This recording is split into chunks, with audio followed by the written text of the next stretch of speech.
The scream tore through Snakebite Canyon like a blade through silk, piercing the amber stillness of dawn and sending vultures spiraling from their rocky perches. It was a sound that spoke of terror, beyond words of innocence stolen and safety shattered. The echo bounced off the towering red walls, multiplying the anguish until it seemed the very stones themselves were crying out. At the base of Devil's Backbone Ridge, a small wooden bird lay broken in the dust. Its delicate wings, carved with the patient love of a father's hands, were snapped and scattered. Dark stains marred the pale wood, not paint, but something far more sinister. The crimson drops caught the early morning light like garnets in sand, each one a small testimony to violence. Evie's last memory before the darkness took her was simple and heartbreaking in its innocence. She had been sketching her father's face in the dirt, with a stick trying to capture the kind crinkles around his eyes, the way his mustache twitched when he was thinking. Papa had been gone 8 months now, but she could still hear his voice calling her little sparrow when she concentrated hard enough. The wooden bird he'd carved for her 9th birthday was clutched in her small fist when the rough hands seized her, when the world exploded into shouts and the smell of unwashed men and fear. Now, as hoofbeats faded into the distance like thunder rolling away from a storm, Lila Monroe stood frozen beside their overturned wagon. Her heart hammered against her ribs as if trying to escape the cage of her chest. The silence that followed the scream was worse than the sound itself. It was the silence of absence of a mother's worst nightmare made manifest. Thomas. Oh God, Thomas, what have I done? The thought crashed through Lila's mind like a runaway horse. Her husband's last words echoed in her memory. If anything happens to me, Lila, you take Evie and you run. Don't trust anyone. Don't look back. She had thought she was being careful, thought 2 years was long enough for the danger to pass. How wrong she had been. How terribly, fatally wrong. Her hands shook as she knelt beside the broken bird, Thomas's final gift to their daughter. The carved wood was warm from the sun, but lifeless in her palm. Somewhere in the vast wilderness of the American frontier, men with guns and no conscience had her 11-year-old daughter, men who knew about the ledgers, men who would kill a child to keep their secrets buried. The morning sun climbed higher, painting the canyon walls in shades of blood and gold, as if the very landscape mourned with her. But Lila Monroe was not a woman to surrender to despair. She was the widow of Thomas Monroe, keeper of secrets that could topple empires and destroy corrupt men. And she was Evie's mother. She would get her daughter back, or she would die trying. 3 hours earlier, as the first pale fingers of dawn had crept across the desert floor, Lila had believed they were finally safe. The wagon creaked rhythmically as it navigated the rocky trail toward California, each turn of the wheels carrying them farther from the nightmares of Colorado territory and closer to the new life she had promised Evie. Lila Monroe, at 35, carried herself with the quiet strength of a woman who had buried a husband and raised a daughter alone in the unforgiving West. Her auburn hair, streaked with premature silver from grief and worry, was pulled back in a practical bun that couldn't quite contain the wild curls Thomas had loved to wind around his fingers. Her hands, calloused from years of hard work, gripped the wagon reins with practiced ease. But her green eyes never stopped scanning the horizon for trouble. "Mama, look," Evie had called out, pointing to a hawk circling overhead. "He's following us. Maybe he's Papa watching over us." The innocent words had pierced Lila's heart like a knife. Evie, with her father's dark hair and her mother's stubborn chin, still spoke of Thomas as if he might walk around the next bend in the trail, tip his hat, and ask what they were having for supper. At 11, she was old enough to understand death, but young enough to believe in miracles. "Maybe he is, sweetheart," Lila had replied, though her voice caught on the words. The truth was, she needed to believe it too. Thomas had died for the contents of the leather satchel, hidden beneath their wagon's false bottom, 2 ledgers that contained evidence of corruption reaching into the highest levels of the territorial government. ledgers that men like Colonel Harrison Blackwood would kill to retrieve. But there had been signs, that morning signs she should have heeded. The unusual silence of the desert creatures. The feeling of being watched that had prickled between her shoulder blades like invisible eyes. Most telling of all, the discovery she'd made at their previous camp tracks in the sand that didn't belong to their wagon or horses. Tracks that spoke of pursuit of predators closing in on their prey. What Lila didn't know was that one of those tracks belonged to someone she had trusted completely.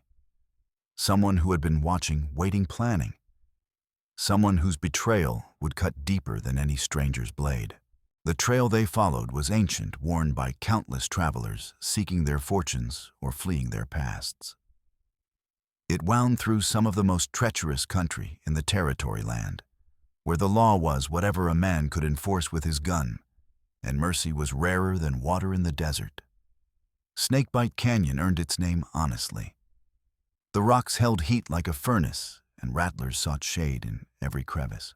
As they had climbed toward the narrow passage that would take them through Devil's Backbone Ridge, Lila had noticed something else that should have warned her the complete absence of other travelers. In her 2 years of careful planning, she had never seen the trail so empty. It was as if every other soul with sense had found somewhere else to be. Near a cluster of wind-carved boulders, she had spotted something that made her blood run cold. A small pile of stones, arranged in a pattern she recognized.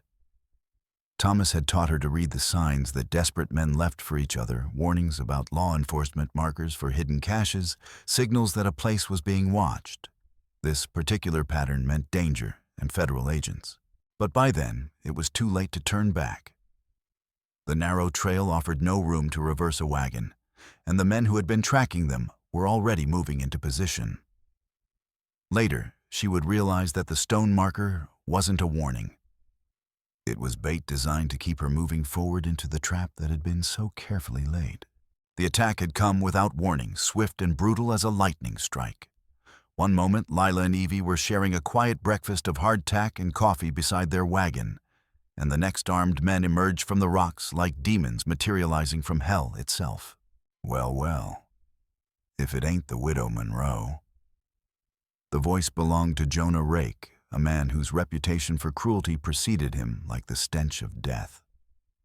Tall and gaunt as a scarecrow, with pale eyes that held no more warmth than winter stars, he sat his horse with the easy confidence of a predator who had cornered his prey.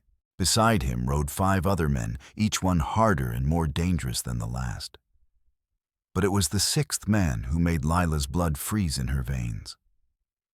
Silas Vane dismounted his horse with fluid grace, his dark eyes fixed on her face with an expression she couldn't read. Handsome in a sharp, dangerous way, with black hair and the kind of smile that could charm angels or devils depending on his mood. Silas had been Thomas's closest friend, had been the best man at their wedding, had been the one to comfort her and Evie after Thomas's funeral. And Silas, the word came out as barely a whisper. What are you doing here? How did you find you? His smile was sad and beautiful and terrible all at once. Oh, Lila. Sweet, trusting Lila. Did you really think you could disappear? Did you think we wouldn't be watching? The betrayal hit her like a physical blow. This man had sat at her kitchen table, had carved toys for Evie, had held her while she cried over Thomas's grave, and sworn on his own mother's memory that he would protect them both. Run, Evie! Lila screamed, reaching for the rifle propped against the wagon wheel. But Evie, frozen with terror and confusion, stood rooted to the spot like a small tree in a hurricane. Rake's laughter was like broken glass. Ain't nowhere to run, widow. This canyon's got one way in and one way out, and we're blocking both. He gestured with his pistol toward the ledgers hidden beneath their wagon. Now you can make this easy, or you can make it hard, but either way, we're taking what belongs to us. Those ledgers don't belong to you. Lila said, her voice steadier than she felt. They belong to the people you've been stealing from, the families you've destroyed. Pretty words, Rake said. But words don't stop bullets, and little girls don't survive long in the desert alone. His meaning was clear: cooperate or watch your daughter die. It was then that Evie, with the quick thinking that reminded Lila so much of her father, made her move. Instead of running toward the open desert where she would be easily caught, she darted toward the cluster of boulders where shadows offered concealment. It was a desperate gambit, but it bought precious seconds. Get the girl! Rake bellowed, and two of his men spurred their horses forward. Lila's rifle came up fast, the stock settling against her shoulder with familiar weight. Thomas had taught her to shoot before he taught her to cook, and she had never forgotten his lessons. Her first shot took the lead rider in the chest, spinning him from his saddle like a broken doll. Her second shot spooked the horses and sent the remaining men diving for cover. But there were too many of them, and she was too exposed. A bullet splintered the wagon wheel beside her head, showering her with splinters. Another tore through the canvas top with a sound like ripping silk. She had perhaps 10 seconds before they flanked her position and ended this fight permanently. That was when she heard Evie scream. The sound of her daughter's terror cut through Lila like a blade forged in the fires of hell itself. All thoughts of strategy, of survival, of the precious ledgers that had cost her husband his life, everything vanished except the primal need to reach her child. Evie Lila abandoned her position behind the wagon rifle, clutched in white-knuckled hands, and ran toward the rocks where her daughter had sought shelter. It was exactly what Rake had been counting on. The moment she broke cover, his men had her surrounded. That's far enough, widow. Silas stepped into her path, his own gun drawn, but pointed at the ground. Up close, she could see the lines of strain around his eyes and the way his jaw clenched, as if he were fighting some internal battle. Don't make this harder than it has to be. The harder. Lila's voice cracked with fury and grief. You're threatening to kill my daughter, Silas. My daughter. How could it possibly be harder? For just a moment, something flickered in his dark eyes, regret perhaps, or pain. But it was gone so quickly, she might have imagined it. She doesn't have to get hurt. None of this has to end badly. Just give us the ledgers, Lila. Give us what we came for, and you can both walk away. Liar. The word came out flat and certain. You know as well as I do that dead witnesses tell no tales. The moment I hand over those books, Evie and I become liabilities you can't afford to leave alive. Before Silas could respond, one of Rake's men emerged from the rocks, dragging Evie by her arm. The girl's face was streaked with tears and dirt, but her chin was raised in defiance that was pure Monroe stubbornness. The sight of her daughter in the hands of these killers nearly brought Lila to her knees. Let her go. Lila said, her voice deadly quiet. Please. She's just a child. She doesn't know anything about the ledgers or what they contain. Let her go and I'll give you everything. Rake's laugh was like the sound of bones breaking. Oh, she knows plenty. Don't you, little girl, tell your mama what you told us about the special hiding place your papa showed you? Evie's eyes went wide with horror as she realized what she had revealed. In her fear and confusion, she had mentioned the false bottom Thomas had built into their wagon, the secret compartment where the ledgers were hidden. It was information that could doom them both. I'm sorry, Mama, Evie whispered. I didn't mean to. Hush, sweetheart. You did nothing wrong. Lila's voice was gentle, even as her mind raced through possibilities. She was outnumbered 6-1. Trapped in a canyon with no escape route, and the only leverage she had was information that her daughter had already accidentally revealed. The situation seemed hopeless. But Thomas hadn't married a woman who gave up easily. Lila Monroe had survived the death of her husband, the loss of her home, and 2 years of running from some of the most dangerous men in the territory. She would not let her daughter pay the price for her own mistakes. All right, she said, lowering her rifle slowly. I'll show you where the ledgers are hidden. But first, you let Evie come to me. I want to hold my daughter one more time." Rake considered this, his pale eyes calculating. "You try anything clever, widow, and I'll put a bullet in the girl's head before you can blink. You understand me?" "I understand." The man holding Evie shoved her forward, and she ran into her mother's arms like a bird seeking shelter from a storm. As Lila held her daughter close, breathing in the familiar scent of her hair, she whispered words that only Evie could hear. "When I say, 'Remember the sparrow,' you run toward the narrow pass. Don't look back, don't stop, don't worry about me. Promise." Evie's small hands clutched at her mother's dress. "I won't leave you, Mama. You will, because I'm your mother, and I'm telling you to. Because sometimes the bravest thing we can do is live to fight another day. Promise me, Evie." Through her tears, Evie nodded. What followed was a deadly game of cat and mouse that stretched across some of the most unforgiving terrain in the American West.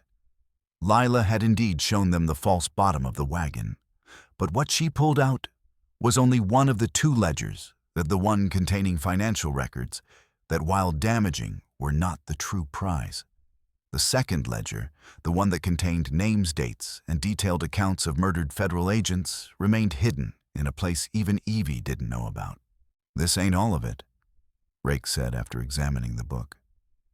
His voice was soft and dangerous as a rattler's hiss. "Your husband was thorough widow. Too thorough to trust everything to one book. Where's the other one?" "That's all there is." Lila lied smoothly. "Thomas wasn't the fool you seem to think he was, but he wasn't paranoid either." Rake's hand moved to his gun.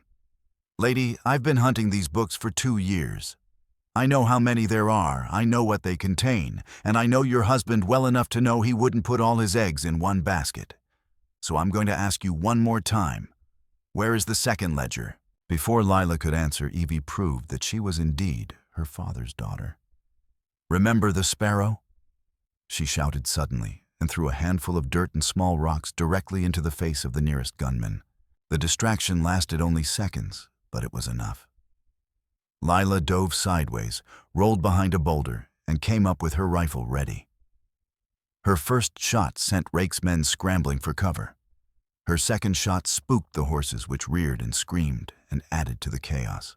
In the confusion, Evie ran for the narrow pass that led deeper into the canyon. It wasn't the escape Lila had hoped for. The pass was a dead end that would only trap her daughter, but it would buy time.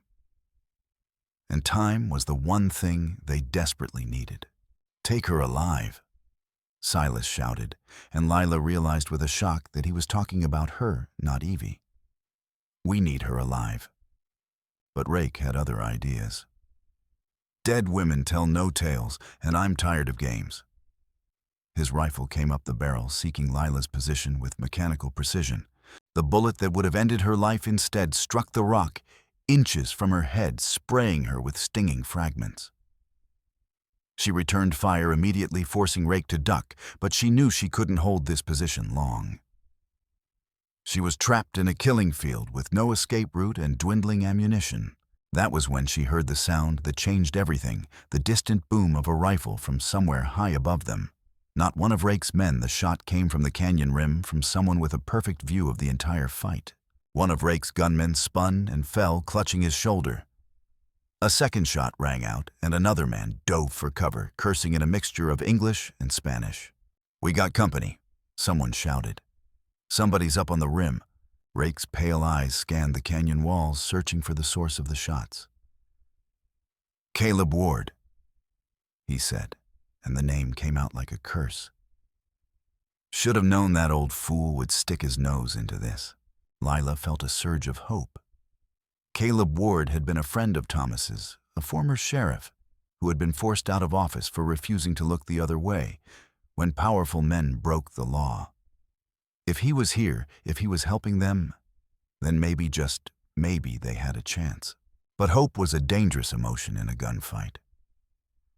While she was looking up toward the rim, searching for signs of their mysterious ally, Silas moved closer. When she turned back, he was only 10 feet away, his gun trained on her chest. "I'm sorry, Lila," he said, and she could see that he meant it. I'm truly sorry, but this has to end. She stared into the face of the man who had been like a brother to her husband, who had carved wooden horses for Evie, who had promised to protect them both. Why? She asked simply. Just tell me why, Silas. I think I deserve that much. His jaw worked as if he were chewing bitter words.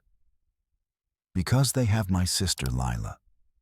Because they took Maria 2 years ago, and they'll kill her if I don't deliver those ledgers. Because sometimes there ain't no good choices, only different kinds of terrible ones. The revelation hit Lila like a physical blow.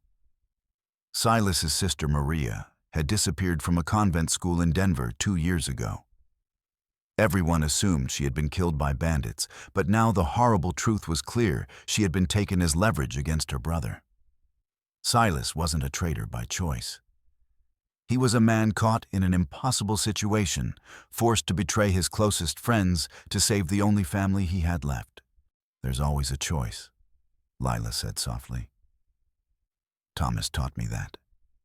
Even when all the choices are bad, we still get to choose who we're going to be when it matters most. For a long moment, they stared at each other across 10 feet of dusty ground. The sounds of the gunfight continued around them, Caleb's rifle speaking from the rim. Rake's men shouting orders, horses whinnying in fear. But in that space between them, there was only silence, and the weight of decisions that would echo through whatever was left of their lives. Then Silas's gun wavered just slightly, and Lila knew she had reached him. Whatever hold Rake had over him, whatever threats had been made, the man who had loved her husband like a brother was still in there somewhere. The second ledger, he said quietly. Where is it, Lila? She took a deep breath, made her choice, and told him the truth. Sewn into the lining of Evie's coat. Thomas did it himself the night before he died. He said if anything happened to him, that book would be our insurance policy. Silas closed his eyes for a moment, as if in pain. Thank you, he said, for trusting me, for giving me a chance to do the right thing. Then he turned his gun on Jonah Rake. The sound of Silas's gun was like thunder in the confined space of the canyon. But his shot went wild as Rake, with the instincts of a man who had survived countless battles, threw himself sideways at the last instant. The bullet that should have ended the outlaw leader's life instead shattered against the rocks, sending fragments of stone flying like shrapnel. You traitorous son of a bitch. Rake's voice was a howl of rage and betrayal. I should have known you'd turn on us, should have known blood ain't thicker than sentiment. But as Rake rolled to his feet, gun coming up to return fire, Lila saw something that made her world tilt on its axis. There, climbing down from the canyon walls with the fluid grace of a natural predator, was a figure she recognized. Neol, a Navajo tracker, whose family had been murdered by the same corrupt officials whose names filled the ledgers. She had heard Thomas speak of him with respect and fear, in equal measure a man who could track a whisper across stone, and who had sworn a blood oath to see justice done for his slain kin. But that wasn't the revelation that stopped her heart. It was what she saw tattooed on Silas's forearm as his shirt sleeve rode up during the fight, a coiled serpent with ruby eyes, identical to the tattoo Evie had described seeing on the man who had tried to take her from their camp 3 nights ago. The same tattoo Thomas had described seeing on the man who had gunned him down in that Denver saloon. Silas wasn't just being blackmailed into betraying them. He was the one who had killed Thomas. The knowledge hit her like a physical blow, driving the air from her lungs and making her legs weak. This man who had wept at her husband's funeral, who had helped her bury the only man she had ever loved, was his murderer. The betrayal was so complete, so staggering in its scope, that for a moment she couldn't process it. You. She whispered the word coming out like a prayer to a God who had stopped listening. It was you who killed him. You killed Thomas. Silas's face went white as winter snow. He had been so focused on the gunfight, so consumed with the choice between his sister's life and his loyalty to the Monroes, that he had forgotten about the telltale tattoo. Now, seeing the horror and understanding in Lila's eyes, he looked like a man who had just been sentenced to death. "Lila, I can explain." "Explain." Her voice rose to a scream that echoed off the canyon walls.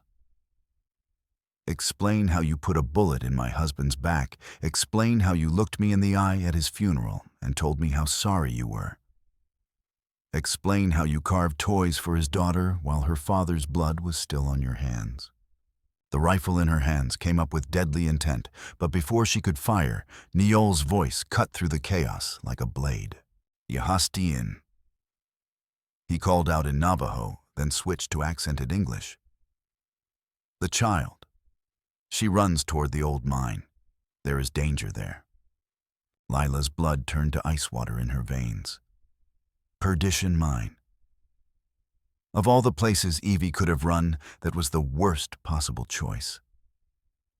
The old silver mine had been abandoned for 15 years after a cave-in killed dozens of workers. The tunnels were unstable, the air was bad, and there were stories of miners who had gone in and never come out of voices that echoed in the darkness long after the speakers were dead. But worse than the dangers of the mine itself were the men who used it as a hideout. If Evie had run into those tunnels, she wasn't just risking a cave-in or getting lost in the darkness. She was running straight into the arms of Colonel Harrison Blackwood and his private army of deserters and cutthroats. The choice before Lila was stark and terrible. Pursue her husband's killer and exact the vengeance that justice demanded, or abandon her quest for retribution to save her daughter's life. For a heartbeat that felt like an eternity, she wavered between the two imperatives that were tearing her soul apart. Then she made the only choice a mother could make. She lowered her rifle and looked directly into Silas's tortured eyes. "This isn't over between us," she said, her voice quiet and deadly as a snake's hiss. "When my daughter is safe, you and I are going to finish what you started 2 years ago in that Denver saloon. But right now, Evie needs me more than I need your blood on my hands." Then she turned her back on the man who had destroyed her world and ran toward the mine where her daughter was walking into the jaws of hell itself. Perdition. Mine squatted against the mountainside like a festering wound, its mouth yawning black and hungry in the afternoon sun. The wooden framework that had once supported the entrance sagged with age and neglect, and the rails that had carried ore cars out of the depths were rusted and broken. Warning signs in 3 languages proclaimed the dangers of cave-ins, bad air, and unstable timbers, but someone had torn most of them down years ago. As Lila approached the mine entrance, her heart hammering against her ribs like a caged bird, she could hear voices echoing from somewhere deep in the tunnels. Men's voices rough and commanding, and underneath them, barely audible but unmistakable, the sound of a child crying. "Evie," she whispered, and the name came out like a prayer. Niol materialized beside her with the fluid silence that was his trademark. Up close, she could see the war paint on his angular face, red and black stripes that spoke of vengeance and mourning in equal measure. His dark eyes held depths of pain that matched her own, and when he spoke, his voice carried the weight of personal tragedy. "The colonel has many men in there," he said quietly. "Soldiers who forgot their honor. Killers who wear the uniform but serve only gold." He gestured toward the mine entrance with one scarred hand. "Your daughter is alive, but not for long. Blackwood does not keep witnesses." "Then we go in after her," Lila said simply. "Whatever it takes." Niol studied her face for a long moment, reading something in her expression that seemed to satisfy him. "Your husband spoke truth about you. He said you had the heart of a warrior wrapped in the body of a woman. I see now he was right." Before Lila could respond to the unexpected compliment, another voice joined the conversation. "Well, this is a hell of a reunion." Caleb Ward stepped out from behind a boulder, his weathered face grim beneath the brim of his hat. The former sheriff was in his 60s with silver hair and eyes the color of winter sky. but he moved with the easy confidence of a man half his age. His rifle was held casually in one hand, but Lila didn't miss the way his finger rested near the trigger guard. "Caleb," she said, relief flooding through her voice. "Thank God. How did you find you?" He smiled grimly. "Let's just say I've been keeping an eye on things ever since Thomas got himself killed. Had a feeling this day would come eventually." His expression darkened.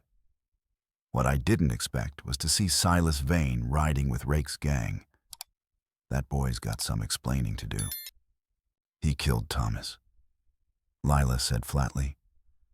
"Silas is the one who put a bullet in my husband's back."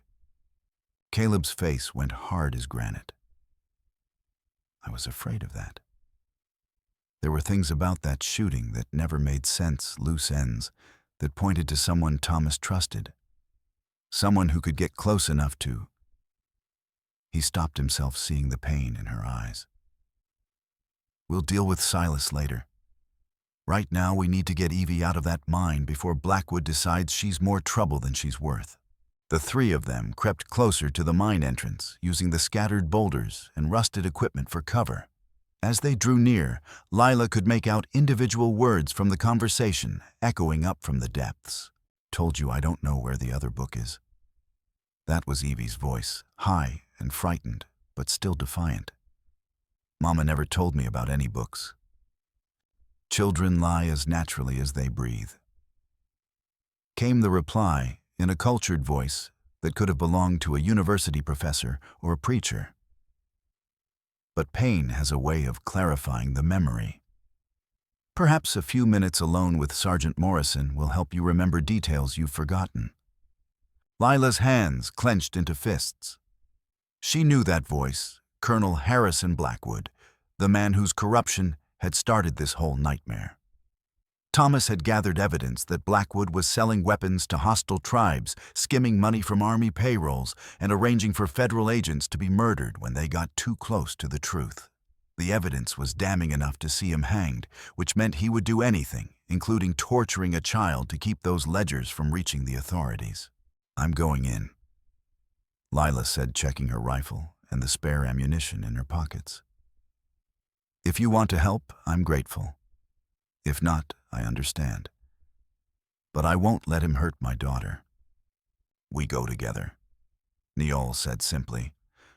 "My family demands justice from the Colonel. Your daughter demands protection. The spirits will guide our bullets true." Caleb nodded agreement. "Been wanting a crack at Blackwood for 2 years. Besides, somebody needs to watch your backs while you're playing hero." As they prepared to enter the mine, Lila heard something that made her blood run cold, the sound of a child, screaming in pain and terror. The cry echoing up from the tunnels like a voice from hell itself. Her daughter was down there in the darkness, at the mercy of men who had no mercy to give. The time for planning and hesitation was over. Lila Monroe, widow and mother, walked into the mouth of Perdition Mine with murder in her heart and her daughter's name on her lips. Behind her came a Navajo warrior, seeking vengeance for his slaughtered family, and a former lawman whose honor had never been for sale.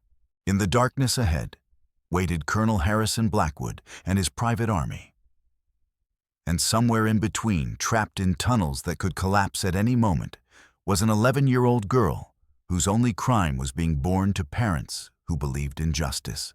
The final reckoning was about to begin. The tunnels of Perdition Mine were a maze of shadows and whispered threats carved from living rock by men who had died before their work was done. The air was thick and stale, tasting of copper and fear, and the wooden support timbers creaked ominously with every footstep. Somewhere in the distance, water dripped with metronomic persistence, marking time, until the mountain decided to reclaim what men had stolen from its heart. Lila moved through the darkness like a woman possessed, her rifle ready, and her senses stretched to their breaking point. Every shadow could hide an enemy. Every sound could herald disaster. But she pressed forward with the single-minded determination of a mother wolf hunting the predators who had stolen her cub. 20 feet behind her, Niol followed with the fluid silence of his ancestors, reading signs in the dust and disturbed air that spoke to him as clearly as words on a page. Caleb brought up the rear, his weathered face grim in the flickering light of the torch they dared not do without.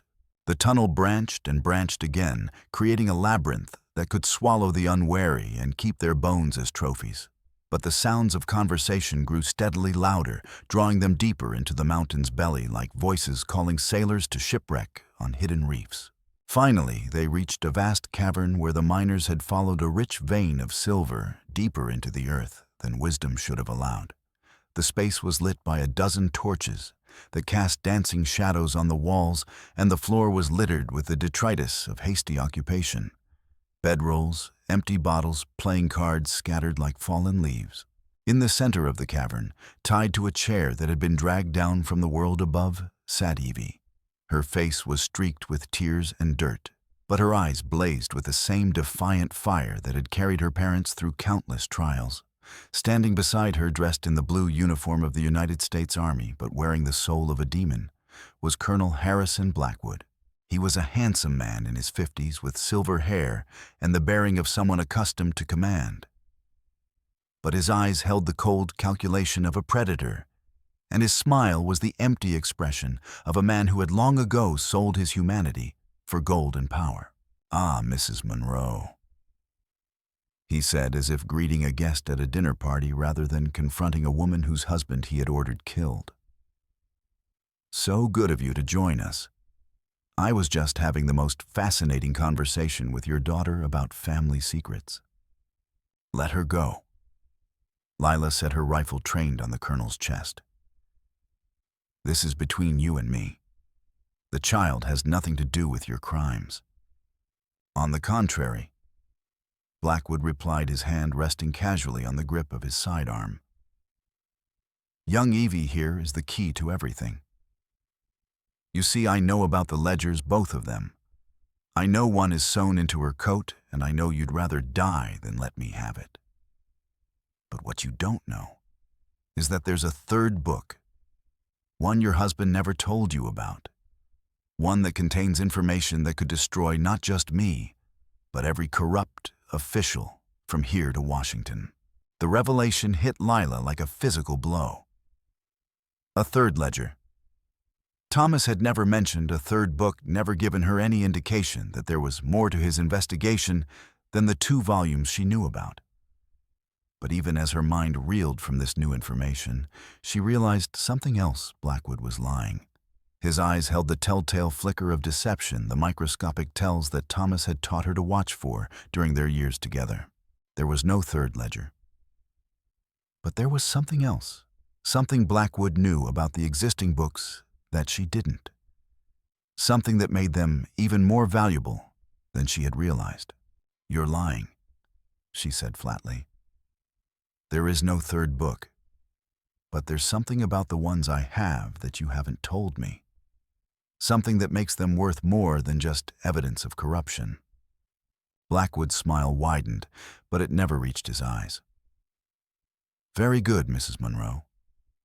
Your husband chose his wife well. Yes, there's something special about those ledgers. Something that goes beyond mere documentation of crimes." He paused dramatically, savoring the moment. They contained the location of the Confederate gold that disappeared during the war. $2 million in bullion hidden somewhere in these mountains by men who never lived to retrieve it. The cave fell silent, except for the eternal dripping of water and the whisper of air through hidden passages. $2 million in gold, enough to buy armies, to corrupt governments, to reshape the balance of power across the entire western frontier. Suddenly, the desperate pursuit, the willingness to kill innocent people, the elaborate schemes that had cost Thomas his life, it all made a terrible kind of sense. "That's why you had my husband killed." Lila said, the pieces falling into place with horrible clarity. "It wasn't just about covering up your crimes. It was about the gold." Thomas was always too idealistic for his own good, Blackwood said with mock regret. He thought he was gathering evidence to bring criminals to justice. He never realized he was mapping the path to the greatest treasure in the territory. It was then that Lila heard a sound that made her heart leap with hope and fear in equal measure, the distant echo of gunfire from somewhere above them in the mine tunnels. Someone else was in perdition, and they were fighting their way down toward the cavern. Blackwood heard it too, and his expression darkened. It seems we have more uninvited guests. No matter. Morris and Jenkins go deal with whoever's stupid enough to interfere. Two soldiers emerged from the shadows, their faces bearing the hard lines of men who had forgotten what honor meant. But as they moved toward the tunnel entrance, a voice called out from the darkness, a voice that made Lila's blood run cold. "That ain't going to be necessary, Colonel." Silas Vane stepped into the circle of torchlight, his gun drawn, but pointed at the floor. Behind him came Jonah Rake and the surviving members of his gang. Their weapons trained not on Lila and her allies, but on Blackwood's soldiers. "What is the meaning of this?" Blackwood demanded, his hand moving to his sidearm. "The meaning," Silas said quietly, "is that I'm tired of being used. Tired of being played like a pawn in other men's games. You want the ledgers, you can have them. But first, you're going to let the girl go." As he spoke, Silas reached into his coat and pulled out a leather-bound book that Lila had never seen before. Her breath caught in her throat as she realized what she was looking at, the real second ledger, the one Thomas had hidden so well that even she hadn't known of its existence. But how had Silas gotten his hands on it? And why was he risking everything to help them now? The answer came with his next words, spoken directly to her with eyes that held a depth of pain she was only beginning to understand. "Your husband didn't just hide one book in Evie's coat, Lila. He hid a coded message, a message that led me to the real second ledger. The one that contains not just evidence of Blackwood's crimes, but proof that my sister Maria is still alive, still being held as leverage against me." The revelation recontextualized everything Lila thought she knew about Silas's betrayal. He hadn't killed Thomas for money or power. He had killed him to save his sister's life, just as he had claimed. But Thomas, clever even in death, had left behind a trail of breadcrumbs that could lead to Maria's rescue, a trail that Silas had been following for 2 years, gathering allies and resources for this moment of reckoning. "Where is she?" Lila asked, though part of her already knew the answer. "Here," Blackwood said with a smile that was like ice in winter. "In the deepest part of the mine, where the air is bad and the darkness is complete. She's been my guest for 2 years now, kept alive as insurance against her brother's good behavior. But guests can become inconvenient when they've outlived their usefulness." The threat was clear: cooperate or watch both Maria and Evie die in the bowels of the mountain. But as Lila looked around the cavern, taking inventory of their situation, she realized something that might change the balance of power. The wooden support timbers were old and dry, weakened by years of moisture and stress. The ceiling showed hairline cracks that spoke of instability. And most importantly, she could smell something that made her heart race with desperate hope, the acrid scent of black powder. Somewhere in this cavern, there were explosives, left behind by the miners perhaps, or brought here by Blackwood's men for their own purposes. But regardless of their origin, they represented an opportunity, a chance to bring this mountain down on the heads of everyone who had chosen corruption over justice. The only question was whether she was willing to risk her daughter's life on a gamble that could just as easily kill them all. As if reading her thoughts, Evie spoke for the first time since the confrontation began. Her voice was small but steady, carrying the unmistakable tone of a child who had made a difficult decision. "Do it, Mama," she said quietly. "Papa always said that some things are worth dying for. Maybe this is one of them." And in that moment, Lila Monroe knew exactly what she had to do. What followed happened with the terrible inevitability of an avalanche. Lila's eyes found the wooden crates stacked against the far wall crates, marked with the distinctive black lettering that identified them as containing mining explosives. Her rifle swung toward them, even as her mind calculated angles, distances, and the devastating chain reaction that would follow if her bullet found its mark. "You'll kill us all," Blackwood shouted, finally understanding her intention. His own gun came up, but he was a split second too slow, his movements hampered by shock and disbelief that anyone would be desperate enough to collapse a mine with themselves inside it. Lila's finger tightened on the trigger, but before she could fire, the cavern exploded into chaos. Neol, reading her intent with the prescience of a warrior born, launched himself at the nearest soldier. His knife found the man's throat in a spray of crimson that painted the stone walls like abstract art. Caleb's rifle boomed in the confined space, the sound deafening and final, and another of Blackwood's men spun and fell. But it was Silas who provided the distraction that gave her the opening she needed. With a wild cry that spoke of 2 years of guilt and grief and desperate hope, he threw himself at Jonah Rake. The 2 men went down in a tangle of limbs, and cursing, their guns flying wide, their violence immediate and personal. In the midst of the melee, Lila's rifle spoke once, twice, 3 times.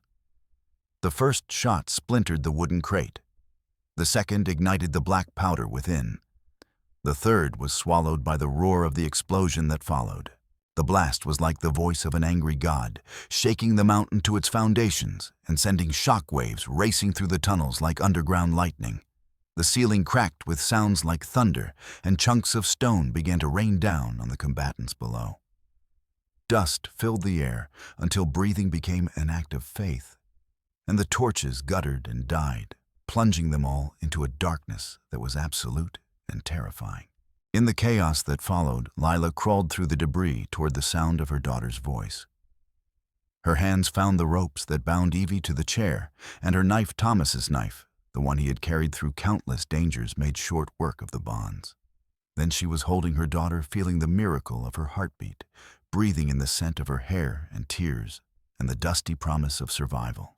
"Mama," Evie whispered, her voice barely audible over the groaning of tortured stone. "I knew you'd come. I knew you wouldn't leave me." "Never." Lila replied, the word a vow and a prayer and a promise all at once. "Never, sweetheart. Not as long as there's breath in my body." But their reunion was interrupted by a sound that made both their hearts sink, and the distinctive click of a hammer being pulled back on a revolver. Through the settling dust and darkness, Colonel Harrison Blackwood limped toward them, his uniform torn and bloodied, but his gun steady in his hand. "Touching," he said, his cultured voice now rough with pain and fury. "Truly touching. But I'm afraid this ends here. The mountain may be coming down, but I'll have those ledgers before I die. And if I'm going to hell, I'm taking you both with me." The gun came up its barrel, seeking Evie's small form in the darkness.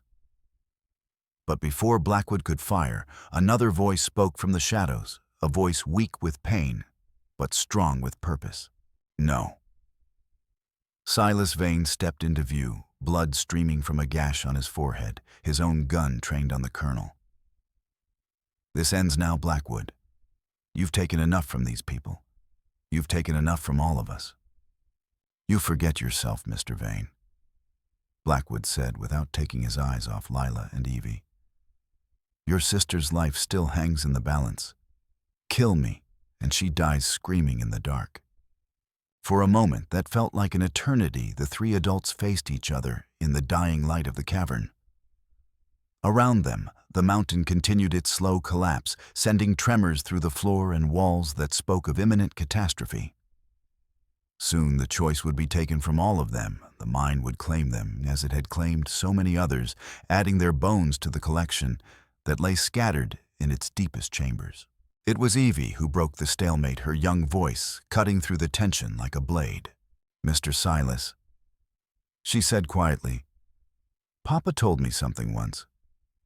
He said that sometimes the hardest thing about being brave isn't knowing when to fight, it's knowing when to forgive."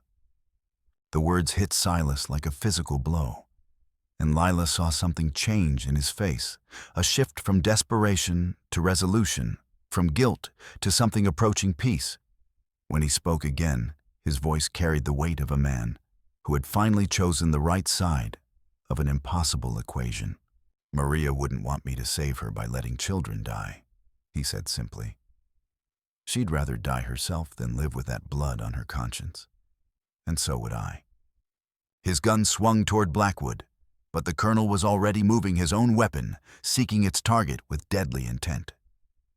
The two shots came so close together, they sounded like one, and in the confined space of the cavern, they were like the final notes of a symphony written in violence and pain. When the echoes faded and the gun smoke cleared, Colonel Harrison Blackwood lay still among the rubble. His corruption finally ended by the justice he had spent so many years evading. But Silas, too, had paid the price for his redemption, blood spreading across his chest like a crimson flower blooming in winter. Lila crawled to his side, Evie beside her, and together they knelt in the dust beside the man who had been both their greatest enemy and their ultimate salvation. His breathing was shallow and labored, but his eyes were clear and focused on their faces. "The ledgers," he whispered, his hand fumbling in his coat. "Take them, use them, make sure Thomas didn't die for nothing." As he pressed the books into Lila's hands, she felt the weight of responsibility settling on her shoulders like a mantle of lead. These volumes contained the power to bring down a network of corruption that stretched across the territory, to see justice done for all the innocent people who had suffered and died. But they also contained the location of enough gold to make her and Evie wealthy, beyond their wildest dreams. "What about Maria?" she asked, though she was afraid she already knew the answer. Silas's smile was sad and beautiful and final. "She's safe," he whispered. "Has been for 6 months. Neol found her, got her away from Blackwood's men. I couldn't stop. Couldn't forgive myself for what I'd done to Thomas. To you." The revelation was like a knife in Lila's heart. Maria was alive and safe, had been safe for months. But Silas had been so consumed by guilt and self-hatred that he couldn't believe in redemption. He had died trying to atone for sins that had already been forgiven, sacrificing himself for a sister who was already free. Around them, the mountain continued its inexorable collapse. But Neol appeared in the doorway of a side tunnel, his face grim, but his eyes holding the promise of salvation. "This way," he called out. "There is another path, older than the mine, hidden from white men's eyes. The mountain will not hold much longer." As Lila helped Evie to her feet and prepared to leave Silas behind in the darkness, the dying man reached out and caught her hand one final time. "Tell her I'm sorry," he whispered. "Tell Thomas I'm sorry. Tell them both that I tried to make it right in the end." "I will," Lila promised, and she meant it with every fiber of her being. "I'll tell them both." Then she was running through the tunnel behind Neol. Evie's hand, clutched in her own, the ledgers pressed against her chest like precious cargo. Behind them, Perdition Mine claimed its final victims, as the mountain reclaimed what men had stolen from its heart. But ahead lay daylight and freedom, and the chance to honor the sacrifices that had bought their survival with blood and pain and redemption. They emerged from the hidden tunnel into the golden light of late afternoon, gasping and coughing and grateful beyond words to feel clean air filling their lungs. Behind them, the mountain shuddered one final time, and then fell silent, sealing the entrance to Perdition Mine forever. Whatever secrets lay buried in its depths would remain there until the end of time, along with the bones of the men who had chosen corruption over honor. Caleb Ward was waiting for them at the tree line, his weathered face creased with relief, when he saw Lila and Evie stumble into the light.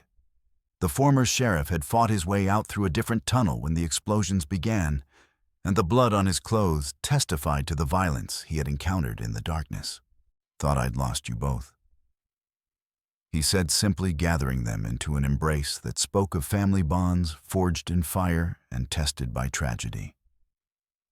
"Thought this whole damned mess would end with more graves to dig. It's over. Lila said, and for the first time in 2 years, she allowed herself to believe it might be true. Blackwood is dead. Rake is dead. The ledgers are safe. But even as she spoke the words, she felt the weight of the future pressing down on her shoulders. The books in her possession contained enough evidence to bring down a dozen corrupt officials, but they also painted a target on her back that would never truly disappear. There would always be powerful men who wanted those ledgers destroyed, always be killers willing to murder a woman and child to keep their secrets safe. As if reading her thoughts, Neol approached from where he had been keeping watch. The Navajo tracker's face was painted with dust and exhaustion, but his eyes held a clarity that spoke of decisions made and paths chosen. "The spirits of my family can rest now," he said quietly.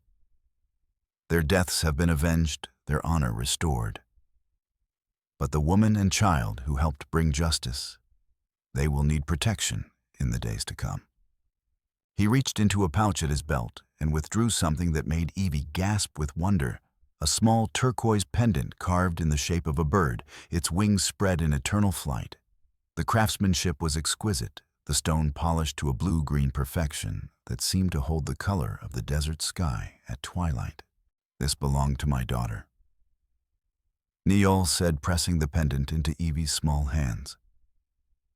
"She was about your age when Blackwood's men killed her.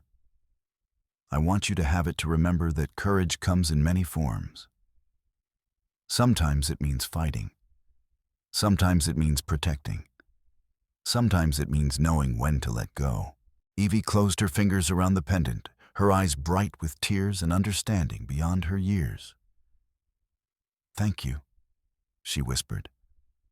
"I'll take good care of it. I promise." As the sun began to set behind the mountains, painting the sky in shades of gold and crimson, the 4 survivors made their way back to where Lila and Evie's wagon waited.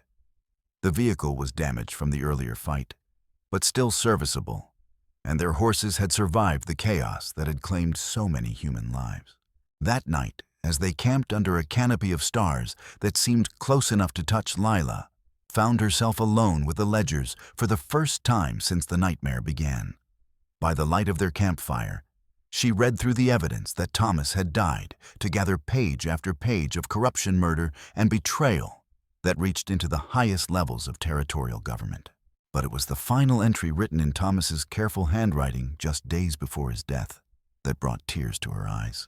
"If something happens to me, I want Lila to know that everything I did was for her and Evie. The money doesn't matter. The gold doesn't matter. What matters is that they have a chance at a clean life, free from the stain of other men's sins. Justice is important, but family is everything." Beside the fire, Evie slept peacefully. For the first time in days, the turquoise pendant clutched in her small fist, and her father's wooden bird tucked safely in her coat pocket. Looking at her daughter's face, relaxed in sleep and innocent of the darkness that surrounded them, Lila made her decision. The ledgers would go to the federal authorities in San Francisco. Justice would be served, corrupt officials would face trial, and Thomas's death would have meaning. But the gold, the Confederate treasure that had started this whole bloody chain of events that would remain buried in the mountains, its location dying with the men who had killed to possess it. Some secrets, Lila decided, were better left undisturbed. 6 months later, Lila Monroe stood on the porch of a small farmhouse in Northern California, watching Evie chase butterflies through a field of wildflowers that stretched toward the distant mountains. The house was modest, but comfortable, purchased with the reward money the territorial government had provided for bringing Blackwood's corruption to light. It wasn't grand, but it was theirs, and it was clean of the blood and violence that had defined their lives for so long. The trials had been swift and decisive. A dozen corrupt officials had been convicted and sentenced, their network of graft and murder finally exposed to the light of justice. The newspapers had called it the biggest corruption scandal in territorial history, and Lila's name had briefly been famous from California to New York. But fame was a burden she had no desire to carry, and she had quietly slipped away from the public eye as soon as the legal proceedings were complete. Evie had adapted to their new life, with the resilience that children possess, though Lila sometimes caught her staring at the mountains and knew she was thinking of the father she would never see again. The turquoise pendant Neol had given her never left her neck, and she had begun carving small wooden animals with a skill that reminded Lila painfully of Thomas. On this particular morning, as autumn painted the leaves in shades of gold and crimson, a familiar figure appeared on the road leading to their farm. Caleb Ward rode slowly, his weathered face creased with a smile that spoke of good news and friendship freely given. "Morning, Lila," he called out as he dismounted near the porch. "Got a letter for you from down south. Thought you'd want to see it right away." The envelope he handed her bore the careful handwriting of someone who had learned to write late in life, and the return address made her heart skip a beat. Maria Vane, Santa Fe, New Mexico Territory. With trembling fingers, Lila opened the letter and read the words that Silas's sister had written. "Dear Mrs. Monroe, I hope this letter finds you and Evie in good health and happiness. Neil told me what happened at Perdition Mine, and I wanted you to know how sorry I am for the pain my brother caused your family. I know he died trying to make amends, and I hope that brings you some small measure of comfort. I also wanted you to know that I have decided to become a teacher working with children who have lost their families to violence and hardship. It seems like the best way to honor the memory of those we've lost and to build something good from all the pain we've endured. If you and Evie are ever in Santa Fe, please know that you have a friend here. We who have survived the darkness must stand together in the light. With gratitude and affection, Maria Vane." Lila wiped away tears as she finished reading, her heart full of emotions too complex to name. Forgiveness was a strange thing. Sometimes it came like lightning, sudden and transformative, and sometimes it grew slowly, like wildflowers after a fire taking root in soil that had been scorched by grief and watered with tears. "Good news?" Caleb asked gently. "The best kind," Lila replied. "The kind that means healing is possible even after everything we've been through." That evening, as mother and daughter sat together on their porch, watching the sun set behind the mountains, Evie asked the question that had been weighing on her heart for months. "Mama, do you think Papa would be proud of us? Do you think he'd be happy with the choices we made?" Lila considered the question carefully, thinking of Thomas and his unwavering belief in justice, his devotion to family, his willingness to sacrifice everything for the people he loved.